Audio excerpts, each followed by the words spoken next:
The Patalpani Waterfall, which is located in Mhow Tehsil district of Indore, is about 36 kilometers from the main city. The waterfall is surrounded by majestic hills and lush green landscapes.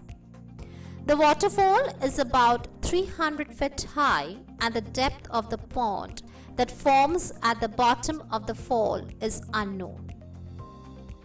Patalpani is of course a popular picnic spot and is perfect for those who opt for a day out from their mundane lives. The waterfall becomes gigantic during the monsoons. It welcomes the photographers to click their best shots during this time.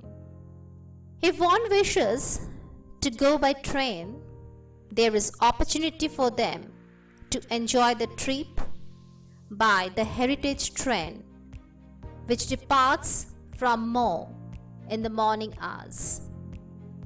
It gives a halt at Patalpani for about an hour so that the tourists can enjoy the nature to the fullest.